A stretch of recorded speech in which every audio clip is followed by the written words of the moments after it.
whatever it takes to get you to try harder, read more, set your goals, and go for it. Here's the next attitude disease. Overcaution. Some people never will have much. They're too cautious. Now, you can also be too reckless, but you can also be too cautious. This is called the timid approach to life. And my caution was always the risk. Risk used to drive me right up the wall. I used to say, what if this happens? It's called the language of the poor. What if this happens? And on top of that, if this was to happen, look at the fix I'd be in. I better not try. I could always ace myself out. Then I'll tell you what changed my whole life when I finally discovered it's all risky. The minute you were born, it got risky.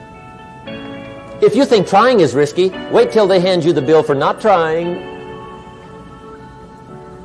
If you think investing is risky, wait till you get the tab for not investing. See, it's all risky. Getting married is risky. Having children is risky. Going into business is risky. Investing your money is risky. It's all risky.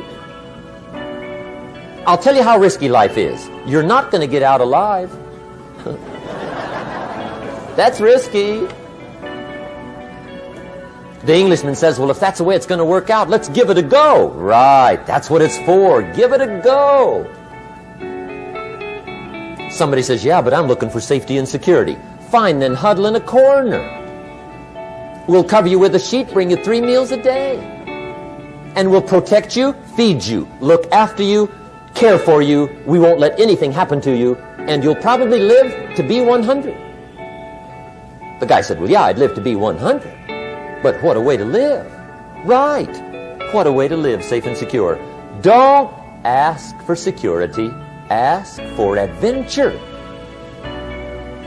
Better to live 30 years full of adventure than 100 years safe in the corner. And see, it's not important how long you live. What's important is how you live. Here's the next attitude disease. We're almost through with this motley list. In fact, we're almost through. Hang on. The next one is pessimism. Pessimism, the deadly disease of always looking on the bad side, the problem side, the difficult side, checking all the reasons why it can't be done. The poor pessimist leads an ugly life. He doesn't try to figure out what's right. He tries to figure out what's wrong. He doesn't look for virtue. He looks for faults. And when he finds them, he's delighted. How ugly. This is the poor guy who looks through the window, doesn't see the sunset. He sees the specks on the window.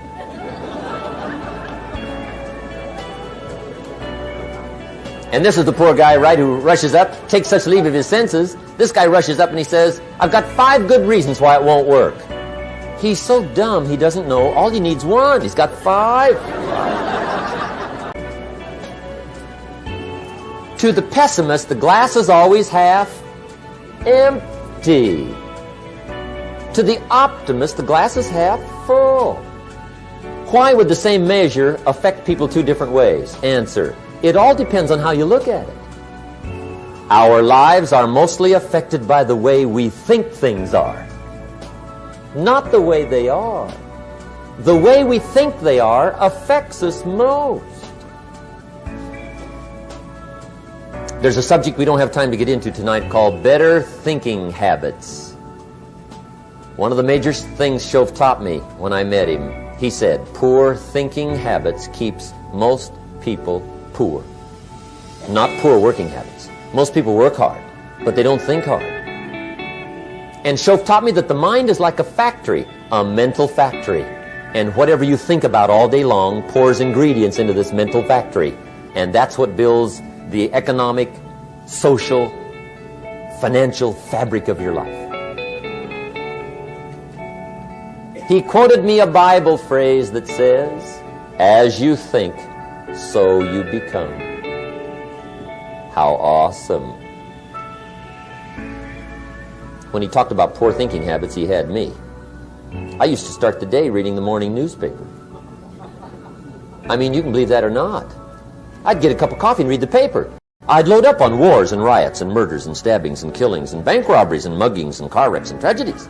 I'd even read the back pages. I seem to like that stuff for some weird reason. I'd load up on all that, and then I'd start the day. You can imagine the kind of days I used to have. You walk around on your financial knees. They call you economic peewee. The guy says, I want to be a great leader. Wonderful. The first thing we do is follow him to his house. When we get there, we walk in and check his library. Number one. Somebody says, well, why check his library? The reason is because what a man reads pours massive ingredients into his mental factory, and the fabric of his life is built from those ingredients. You would not believe what some people have got in their house to read. You would not believe. One of the best dressed up words I know for a lot of it is trash. Can you imagine dumping a barrel of trash into this mental factory every day and coming out with a rich, dynamic, positive life? It can't be done. You might as well try making a cake with cement.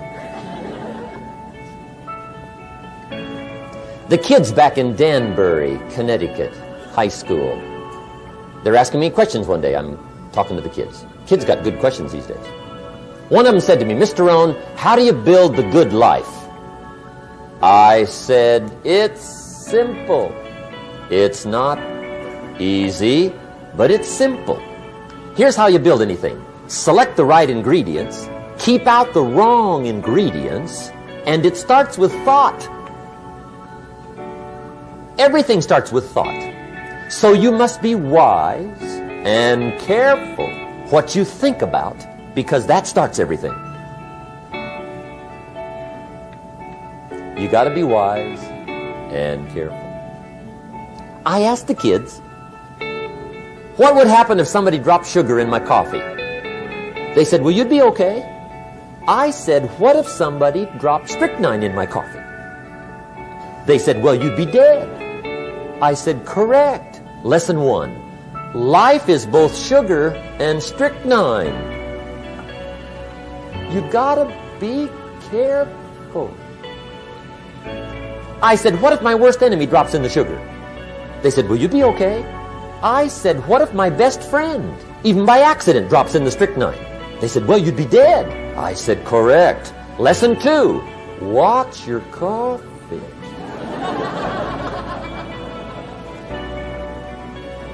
You got to be careful. See, it doesn't matter who hands you the bad stuff.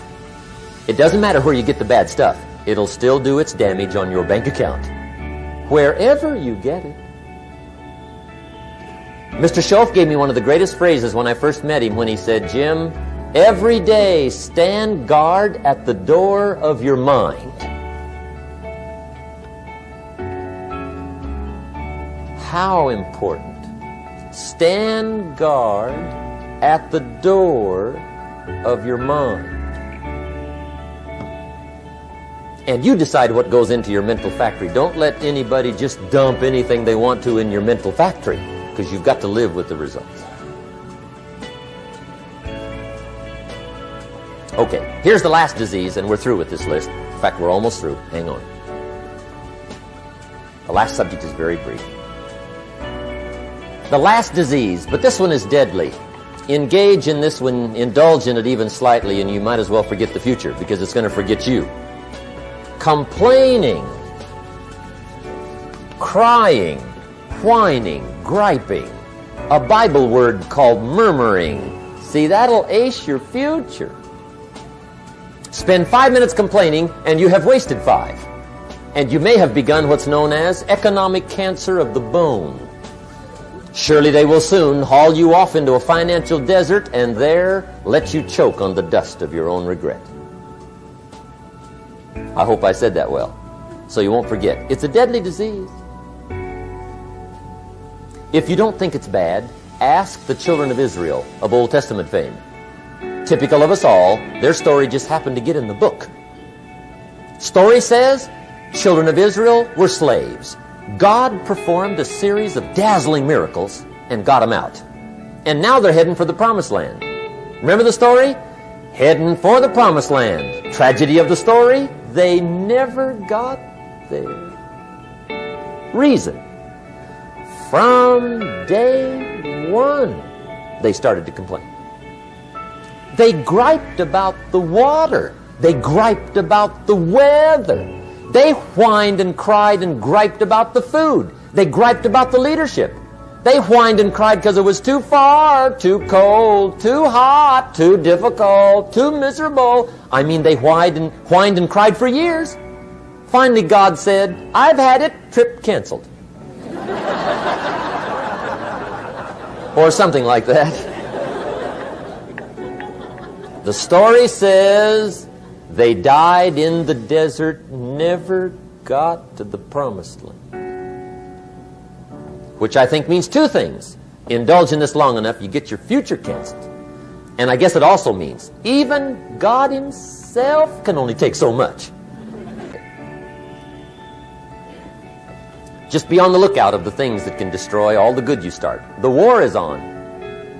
And this evening, tomorrow, mentally, personally, socially, economically, you got to make sure you're winning the war. And this is part of it.